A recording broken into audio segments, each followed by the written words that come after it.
Puede tomar asiento. Quiero leer con todos ustedes un pasaje muy conocido por muchos de nosotros que ya estuvimos en la iglesia, pero quiero hablar algo. Quiero tomar este pasaje como base, pero quiero hablar algo. Es un pasaje conocido que está en Ezequiel capítulo 47. Quiero hablarlo con todos ustedes hoy. Ya les digo, es un pasaje que hemos leído varias veces, pero hoy quiero tomarlo como base de la predicación. Así que Ezequiel 47, cuando lo tengamos en pantalla, vamos a compartirlo todos. ¿Lo tenemos?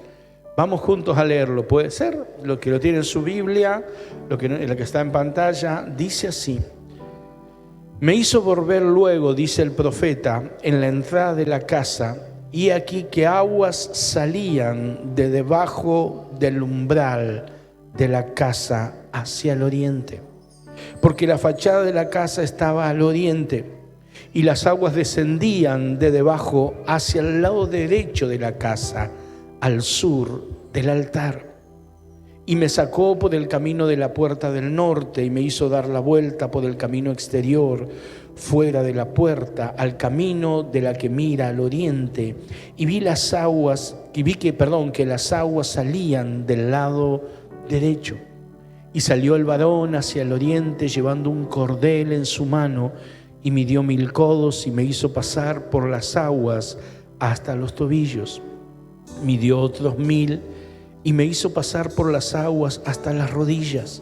Midió luego otros 1000 y me hizo pasar por las aguas hasta los lomos.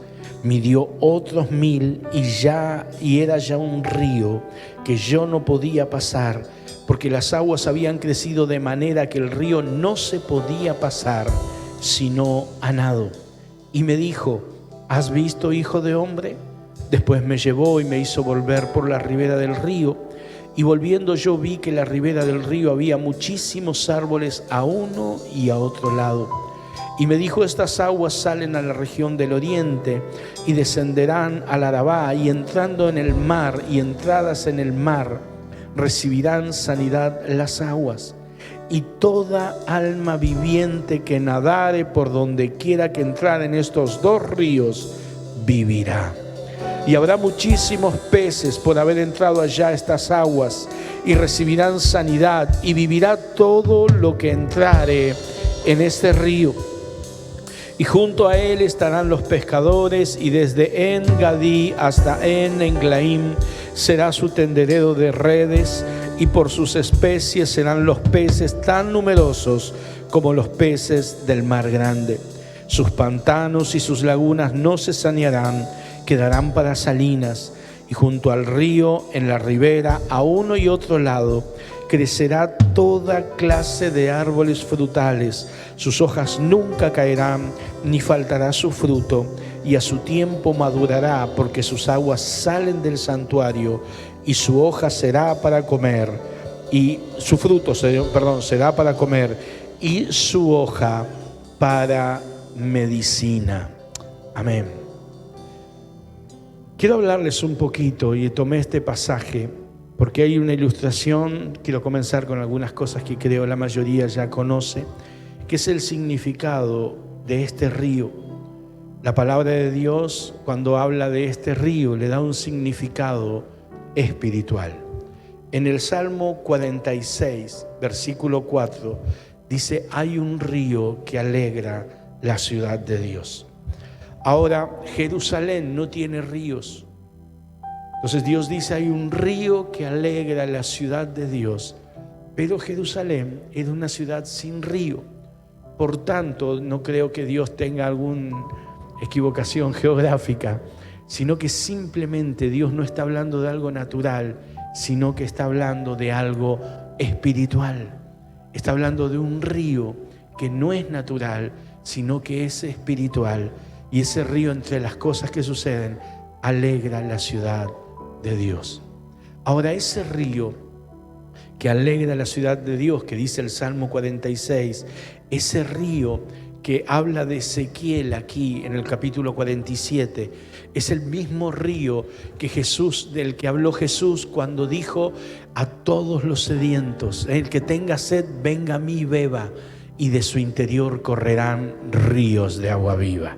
Es el mismo que habló Isaías cuando dijo: a los sedientos, venid a las aguas. ¿Qué es ese río? Bueno, ese río representa al Espíritu Santo y su obra en nuestras vidas. Eso es lo que representa el río. Cuando el río de Dios, aquí habla del río de Dios, está representando eso, al Espíritu Santo y a su obra en nuestras vidas. Podemos decir muchísimas cosas de la obra del Espíritu en nuestra vida, pero hay tres que aquí en este pasaje están y que son fundamentales, más allá de todas las demás, pero hay tres bien marcadas. Lo primero, o la primera obra que este río produce, es vida. Yo me acuerdo que este río produce vida. Dice aquí esto, que toda alma que nadare en este río vivirá. Amén. Toda alma que nadare en este río vivirá. Esa vida, es más, dice que entrada las aguas en el mar muerto, producirá vida, y que tendrá tantos peces como el gran mar grande, hablando del mar Mediterráneo. El mar muerto se llama así porque en estos momentos no existe vida, no hay vida de ningún tipo. Es tanto la salinidad que tiene, el grado de sal que tienen las aguas, que no hay vida. Pero aún lo que está muerto, cuando ese río de Dios lo toca, vive. Y cuando nosotros hablamos de la obra del Espíritu, es una obra de vida en nosotros. Lo primero que produce el Espíritu Santo en nuestra vida es vida espiritual, es vida en lo emocional, por decirlo. Es vida espiritual porque despertamos a las cosas de Dios a través del Espíritu. Es el Espíritu que nos da la capacidad para leer la Biblia y entenderla. Es el Espíritu que nos despierta el interés por las cosas de Dios. ¿Por qué? Porque la Biblia dice que antes estábamos muertos en nuestros delitos y pecados. ¿Muertos en qué? Espiritualmente. No podíamos entender, no las veíamos, no entendíamos. Yo no sé si a usted le ha pasado, pero a mí me ha pasado de leer un pasaje y ver algo y decir: pero ¿cómo no lo entendía antes? Lo leí tantas veces y nunca lo vi de esa manera. Porque es el día en que el Espíritu Santo te lo hace ver. Te da vida espiritual, pero también da vida a nuestra alma. ¿Qué quiere decir eso? Que cambia nuestra condición. Isaías, cuando habla del Espíritu Santo, dice que se ha ordenado dar óleo de gozo en lugar de espíritu angustiado, manto de alegría, óleo de gozo. Esas cosas, en lugar de luto, de espíritu angustiado, cambia nuestras realidades emocionales. ¿A cuánto le ha pasado esto?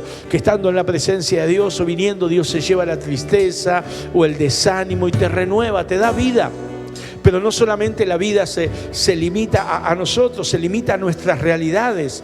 Dios da vida a cosas que en nuestra vida, en nuestras circunstancias, están muertas o a punto de morir. Puede ser sobre nuestra economía, sobre un matrimonio, sobre una familia, sobre relaciones, cosas que decimos: esto se está muriendo, esto no va más. Pero cuando llegan el Espíritu Santo, eso cobra vida y vemos hogares restaurados, matrimonios restaurados, relaciones restauradas, economías cambiadas. ¿Por qué? Porque es la obra del Espíritu Santo, vivificar. Y esa obra también es en nuestros cuerpos. Dice que sí, la palabra de Dios dice en Romanos que si el Espíritu que levantó a Jesús de los muertos habita en nosotros, vivificará nuestros cuerpos mortales. Está hablando de este cuerpo también. Dios le da vida. Por eso, esa es la obra del Espíritu Santo, vivificar. Esa es la primera obra. La segunda obra es cambiar realidades. Si usted lee este texto, va a notar que a medida que el profeta va avanzando en el río, él va viendo diferentes realidades a un lado y a otro, y empieza a ver árboles frutales, y empieza a ver pescadores y redes, y empieza a ver montones de cosas, porque la obra del Espíritu en nosotros es cambiar nuestras realidades. Isaías dice que cuando el Espíritu es derramado desde lo alto, el desierto se convierte en tierra fértil, y la tierra fértil es estimada por bosque. Y me encanta esto porque es progresivo. A medida que vamos avanzando en nuestro caminar con Dios, en nuestra vida, Él va cambiando realidades. Él va dándonos cosas que para nosotros eran imposibles. Él va llevándonos de gloria en gloria a pesar de nuestras luchas. Yo hoy estaba orando y le daba gracias a Dios porque yo me acordaba cómo llegamos a Él, cómo empezamos con Él. Nosotros con la pastora llegamos al Señor antes de casarnos, un tiempo antes, y nos decidimos casar, y lo único que teníamos era el juego de dormitorio, nada más, y una mesita chiquita así, y fuimos a vivir a una casa que tenía la cocinita, el baño y una pieza, nada más, en una casa de pasillo.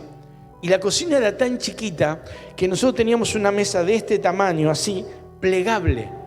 Entonces cuando abríamos la mesa, porque venía un invitado, el invitado comía afuera.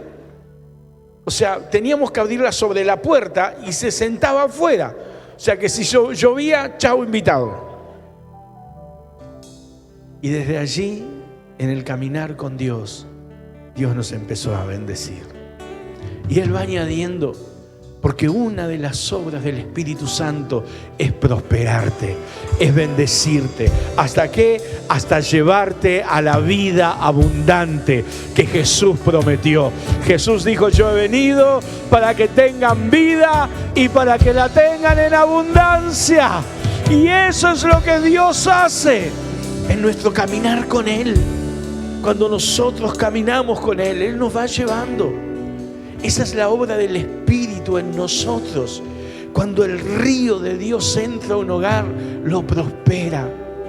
Así como le digo que Dios nos ha bendecido, te puedo decir que los años de mayor bendición han sido estos últimos, porque donde el río de Dios está, hay bendición. Ahora, ese río también afecta la vida de otros. Allí dice que en el mar había gran cantidad de peces. Y yo me acordaba, ¿no?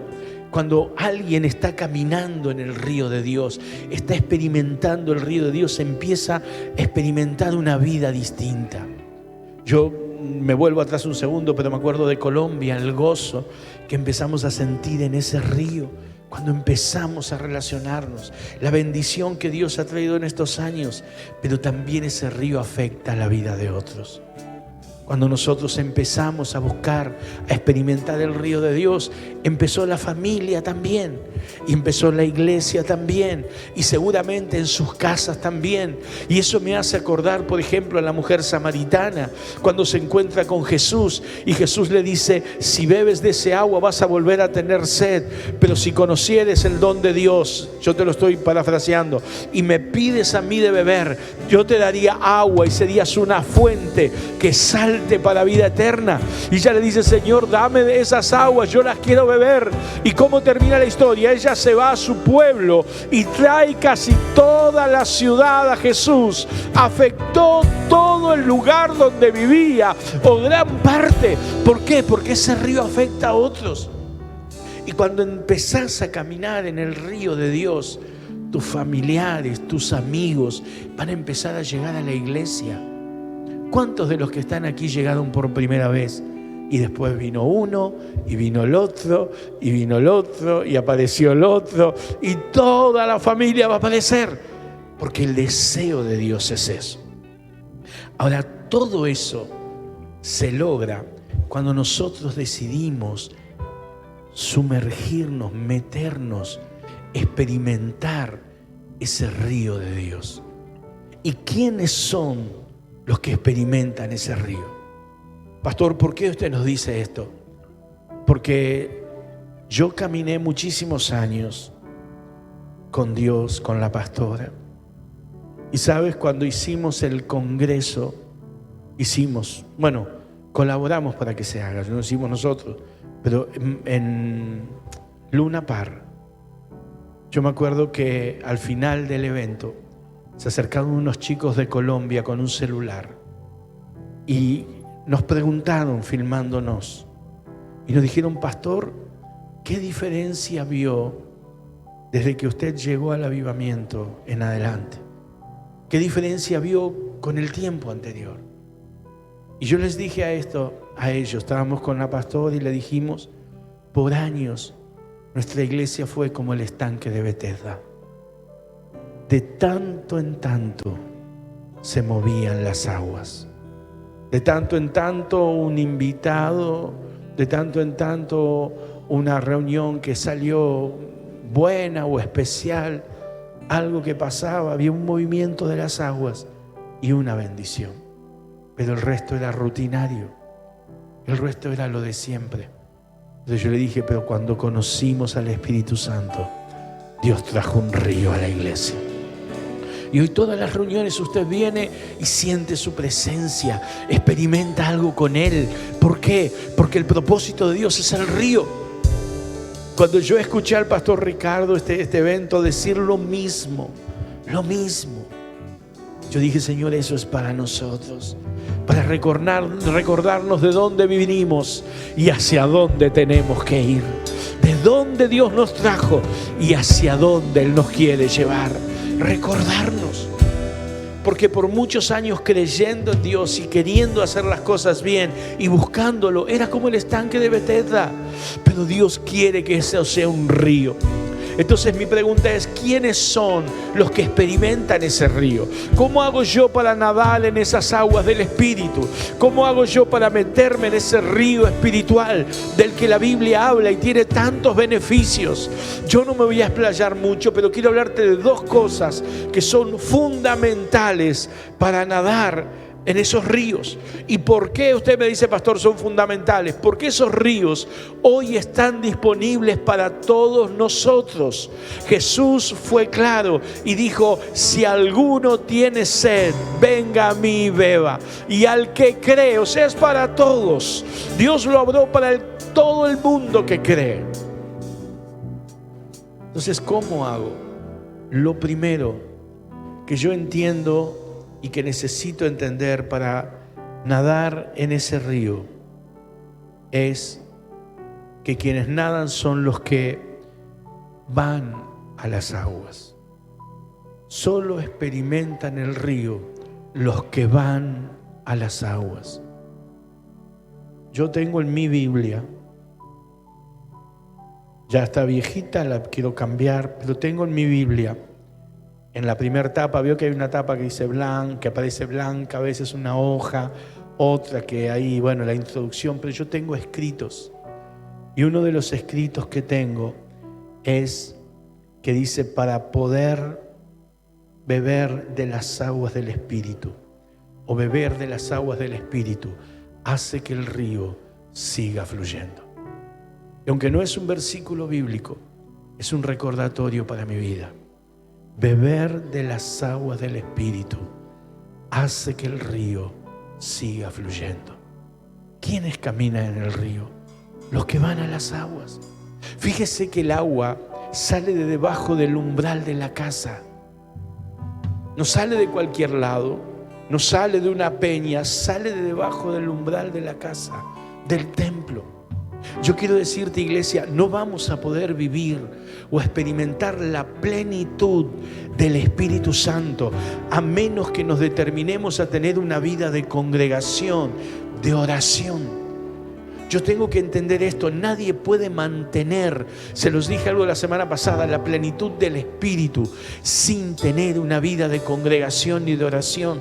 Si yo quiero nadar en el río de Dios, no puedo darme el lujo de congregarme un fin de semana sí, otro fin de semana no. No puedo darme el lujo de orar un día, 2 no, 2 sí, 3 no. Yo necesito empezar a entender que nadar en el río de Dios, que meterme en las cosas del Espíritu, va a demandar algo continuo, un ir a beber a las aguas, venir a la iglesia. ¿Por qué?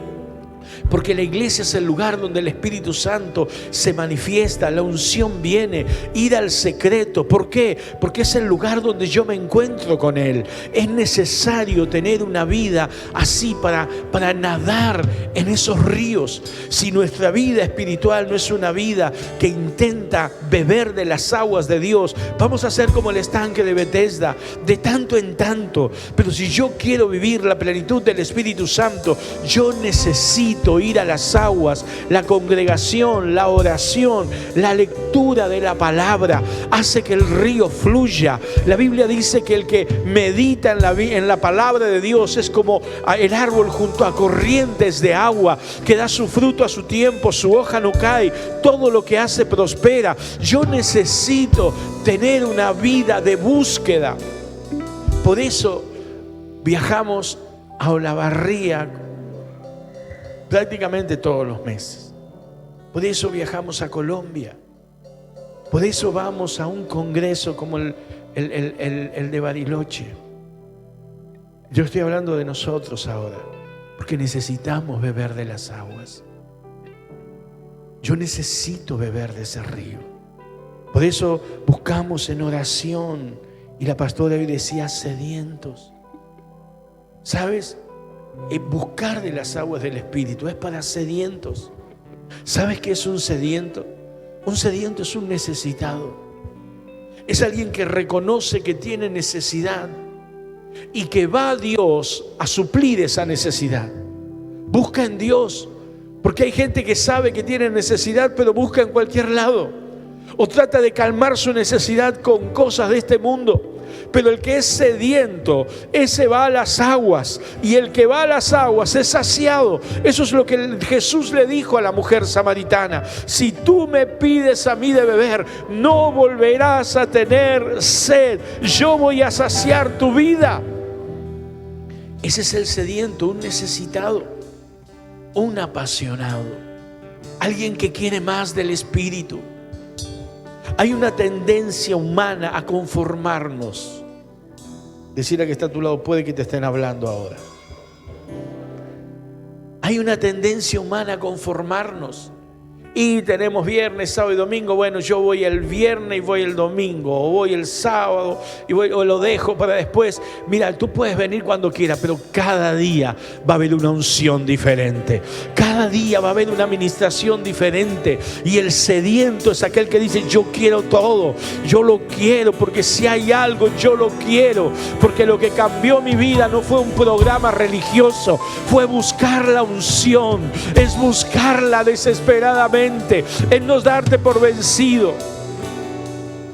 ¿Sabes? Yo no sé si les conté a ustedes o lo conté con alguien, pero el día que más recibimos, no, los 2 días recibimos muchísimo, pero uno de esos días yo tuve una lucha enorme para recibir, enorme, porque yo le pedía: Señor, dame tu fuego.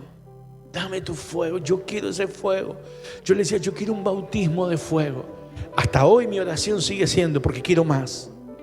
Yo quiero un bautismo de fuego. Yo quiero un bautismo de santidad. Quiero ese fuego de santidad que quite, que cambie mi corazón, que saque las cosas que no son tuyas. Yo quiero ese bautismo de pasión, apasionarme por ti, por tu presencia, por tu obra, por la gente. Yo quiero el poder del Espíritu Santo, ese bautismo de poder. Eso es fuego, y tu presencia conmigo.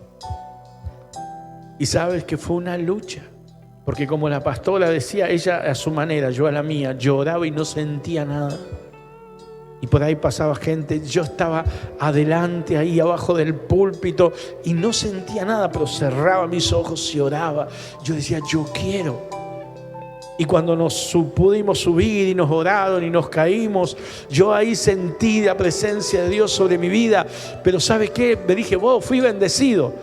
Pero veo que la pastora estaba media arruinada y estaba así como no sé qué andaba. Y la llaman de nuevo adelante. Y yo dije, esta es la mía. Si usted mira el video, yo aparezco después. Digo, si ella yo voy para allá. Y cuando llegamos, el pastor dice, aquí hay un fuego. Y bueno, ahí ya no le cuento más nada, porque no sé, pero hay que buscarlo. Como decía hoy la pastora, necesitamos buscarlo. Es para sedientos, es para gente que dice, yo no me conformo.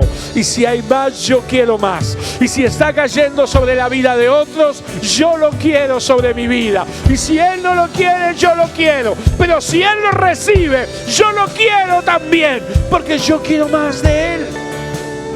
Ahora usted me dirá, pastor, yo esto lo enseño siempre y se les va a grabar. Usted me dirá, pastor, yo no siento eso. Yo un día fui al médico y me dijo, tenés que tomar agua. 2 litros por día como mínimo. Y yo le dije esto, pero yo no tengo sed. Y me dijo, obligate a tomar agua y la sed va a venir. Y funciona. Me llevé la botella y mi secreto. Y cada ratito tomaba. Y después cuando se terminaba ya tenía sed. Yo dije, es verdad. Y eso funciona en lo espiritual también. Te está costando tener sed, obligate a las aguas de Dios. Obligate, que cuando te obligas llega el momento que la sed viene sola y empiezas a buscar más del Espíritu, porque no puedes estar sin Él. Pero yo necesito eso. ¿Quiénes experimentan las aguas? Los que se dejan guiar. No hay plenitud del Espíritu sin una vida de búsqueda, sedientos, determinados. ¿Quiénes más lo experimentan? Los que están dispuestos a caminar con el Espíritu Santo, a caminar con Él. Fíjese que al río no se entra corriendo. Al río uno no se tira de una piedra grande o de un lugar alto. Al río se entra caminando. El agua era hasta los tobillos. Y no ¿quiénes son los que caminan con el Espíritu? Pastor, usted habla de caminar con el Espíritu. ¿Quién camina con el Espíritu? Número 1, caminan con el Espíritu los que se dejan guiar. Fíjese que el hombre no entró solo, el profeta no entró solo en el río. Él fue llevado. Dejarnos guiar por la palabra, dejarnos guiar por el Espíritu, dejarnos guiar por la enseñanza y el consejo de otros. ¿Sabe usted una cosa? Muchos años antes, yo se lo he contado muchas veces, nosotros recibimos la palabra, la pastora recibió la palabra en el living de casa. El Espíritu Santo quiere ser nuestro amigo. Muchos viajamos a Chaco para que allá nos digan, yo siento esto, que el Espíritu Santo quiere ser su amigo. Nosotros teníamos la palabra, pero no pudimos entender, no tuvimos la capacidad, hasta que vino alguien que estaba caminando en eso y nos dijo, el Espíritu Santo quiere ser tu amigo. Y empezó a enseñarnos de una relación con Él, de una intimidad, de cómo buscarlo, de ir al secreto y dejarnos guiar. Empezó a hacer realidad esa palabra. Pudimos caminar sobre esa palabra. La semana pasada yo les comenté en Nuevo Alberdi las cosas que empezamos a vivir, pero por no tener quien nos guíe, el fuego se apagó. Yo necesito dejarme guiar. Necesito dejarme guiar, como les dije, por la palabra, por el Espíritu, por los hombres de Dios. Vivir las realidades de la palabra. Mi amigo, no piensen que vamos a vivir en los ríos de Dios viviendo a nuestra manera, haciendo las cosas como nos parece o como se nos da la gana, sin tener en cuenta la Biblia. Yo por tiempo lo he visto en la iglesia. He visto gente que a lo mejor viene a la iglesia, se sienta, escucha, viene con su Biblia pero su semana la vive a su antojo y vive a su manera. Y no hay ninguna diferencia con los mundanos. Y permítame esa expresión, andamos en los mismos pecados de ellos, usamos el mismo lenguaje, tenemos la misma mentalidad, las mismas ideas. Así no vamos a nadar en los ríos del Espíritu. Yo necesito cambiar. Y esto no lo tomes como algo que es un impedimento, tómalo como un desafío. Yo necesito esos ríos, yo necesito dejarme guiar, yo necesito que el Espíritu Santo cambie mi vida. En estos días les voy a hablar de las decisiones, de la importancia de las decisiones que tomamos, de cómo afectan nuestra vida, nuestro futuro, nuestro entorno. Yo necesito dejarme guiar por el Espíritu Santo. Cada vez que Dios nos ha dado victoria ha sido porque nos hemos sentado y hemos dicho: Señor, guíanos, enseñanos, mostranos cómo tenemos que hacer, cómo tenemos que ir. Dejarnos guiar es guiar, pero también caminar por el Espíritu significa buscar las cosas del Espíritu. Escúcheme bien esto, porque la Biblia dice que el Espíritu Santo es nuestro ayudador. El Espíritu Santo es nuestro maestro. Él dice, Jesús, Él dijo, Él les enseñará todas las cosas. El Espíritu Santo es nuestra guía.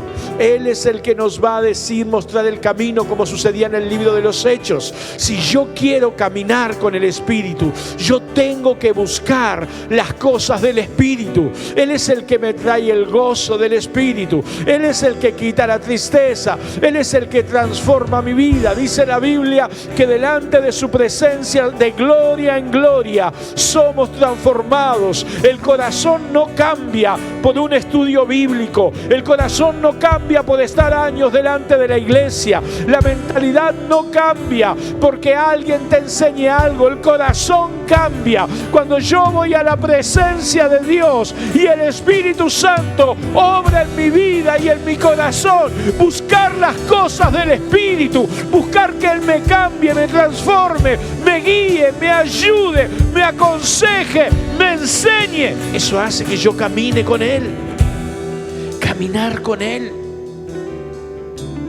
¿Yo por qué les digo esto? Porque nos estamos perdiendo cosas. A veces no nos damos cuenta en nuestro diario andar.